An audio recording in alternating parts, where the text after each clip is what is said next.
Hello friends, ಇವತ್ತು simple ಆಗಿರುವಂತ ಒಂದು ಈವ್ನಿಂಗ್ ಸ್ನಾಕ್ ರೆಸಿಪಿ ಗಿರ್ಮಿಟ್ ಹೇಗ್ ಮಾಡೋದು ಅಂತ ನೋಡೋಣ ಬನ್ನಿ. ಮೊದಲು ನಾನು ಬಾಣಲೆಗೆ ಒಂದು 5 ರಿಂದ 6 ಟೇಬಲ್ ಸ್ಪೂನ್ ಅಷ್ಟು ಎಣ್ಣೆ ಹಾಕೋತೀನಿ. ಎಣ್ಣೆ ಕಾದ ನಂತರ ಸಾಸಿವೆ ಚಿಟಪಟ ಆದ್ಮೇಲೆ ಅರಿಶಿನ, ನಂತರ ನಾನು ಒಂದು 5 ರಿಂದ 6 ಬೆಳ್ಳುಳ್ಳಿನ ಸಣ್ಣಗೆ ಹೆಚ್ಚಿಕೊಂಡಿದ್ದೀನಿ, ಅದನ್ನ ಹಾಕ್ತಾ ಇದೀನಿ. ಅದು ನಿಮ್ಮ ಆಪ್ಷನಲ್, ಬೇಕಾದ್ರೆ ಹಾಕೋಬಹುದು ಬೆಳ್ಳುಳ್ಳಿ. ನಂತರ onion 4 onion medium size cut ಮಾಡಿರೋದು ಹಾಕೋತೀನಿ.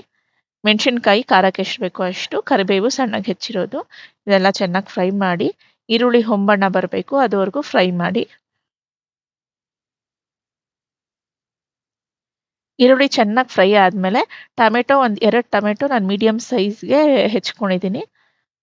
ಸೊ ಅದನ್ನ ಹಾಕೊಂಡು ಅದನ್ನು ಚೆನ್ನಾಗಿ ಫ್ರೈ ಮಾಡ್ಕೊಡಿ. ಸೊ ಈರುಳ್ಳಿ ಟೊಮೆಟೊ ಎರಡು ಚೆನ್ನಾಗಿ ಫ್ರೈ ಆಗಿದೆ ಈಗ. ಸೊ ಈ ಸ್ಟೇಜಲ್ಲಿ ನಾನು ಹುಣಸೆ ಹಣ್ಣಿನ ರಸನ ಹಾಕೋತಾ ಇದೀನಿ. ಇಲ್ಲಿ ನಾನು ಒಂದು 3 ಟೀ ಸ್ಪೂನ್ ಅಷ್ಟು ಹುಣಸೆ ಹಣ್ಣು ರಸನ ಹಾಕೋತಿದ್ದೀನಿ. ಮತ್ತೆ ಒಂದು ಗೋಲಿ ಗಾತ್ರದಷ್ಟು ಬೆಲ್ಲನ ಹಾಕೋತಾ ಇದೀನಿ. ಎಕ್ಸ್ಟ್ರಾ ಸ್ಪೈಸ್‌ಗೆ ಚಿಲ್ಲಿ ಪೌಡರ್ ಒಂದು 2 tea spoon and garam masala 1 tea spoon ಅಷ್ಟು ಹಾಕೊಂಡು ಉಪ್ಪು ರುಚಿಗೆ ತಕ್ಕಷ್ಟು ಹಾಕ್ತಿದ್ದೀನಿ. ಸೊ ಇದೆಲ್ಲ ಚೆನ್ನಾಗಿ ಮಿಕ್ಸ್ ಮಾಡಿ ಕುದಿಯಕ್ಕೆ ಬಿಡಿ. ಸೊ ಇವಾಗ ಸ್ವಲ್ಪ ತಿಕ್ಕಾಗಕ್ಕೆ ಶುರು ಆಗುತ್ತೆ. ಸೊ ಇದು ತಿಕ್ಕಾಗಕ್ಕೆ ಶುರು ಆಗ್ತಿದೆ ನೋಡಿ. ಚೆನ್ನಾಗಿ ಕುದಿಬೇಕಿದು.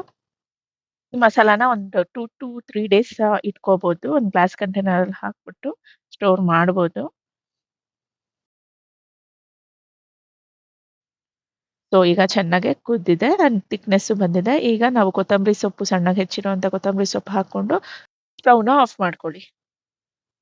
ಇದನ್ನ ಕೂಲ್ ಆಗಕ್ಕೆ ಬಿಡಿ. ಈ ಮಸಾಲ ಫುಲ್ ಕೂಲ್ ಆಗಬೇಕು. ಕೂಲ್ ಆಗಕ್ಕೆ ಮುಂಚೆ ನೀವು ಕಡಲೆಪುರಿ ಜೊತೆ ಮಿಕ್ಸ್ ಮಾಡಬಾರ್ದು.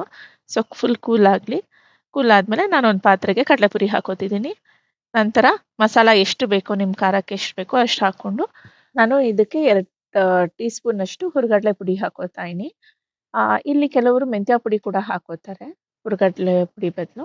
ಸೊ ಅದನ್ನು ಹಾಕೊಂಡು ಟ್ರೈ ಮಾಡಿ. ಅದು ಡಿಫ್ರೆಂಟ್ ಟೇಸ್ಟ್ ಕೊಡತ್ತೆ. ಸೊ ಹಾಕೊಂಡು ಚೆನ್ನಾಗಿ ಮಿಕ್ಸ್ ಮಾಡ್ಕೊಳ್ಳಿ. ಒಬ್ಬೊಬ್ರು ಒಂದೊಂದು ಸ್ಟೈಲಲ್ಲಿ ಮಾಡ್ತಾರೆ. ಇದು ಒನ್ ಆಫ್ ದ ಸ್ಟೈಲ್. ಇನ್ನ 2, 3 ತರ ತೋರಿಸ್ಕೊಡ್ತೀನಿ ನೆಕ್ಸ್ಟ್ ವಿಡಿಯೋಲಿ.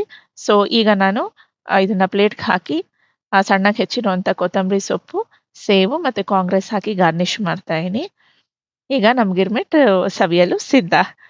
ಇದೇ ರೀತಿ ಮತ್ತಷ್ಟು ವಿಡಿಯೋಗಳಿಗಾಗಿ ನನ್ನ ಚಾನೆಲ್‌ನ ಲೈಕ್, ಸಬ್ಸ್ಕ್ರೈಬ್, ಫಾಲೋ ಮಾಡೋದನ್ನ ಮರಿಬೇಡಿ. ಹಾಗೆ ಕಮೆಂಟಲ್ಲಿ ತಿಳಿಸಿ ಈ ರೆಸಿಪಿ ಹೇಗಿದೆ ಅಂತ.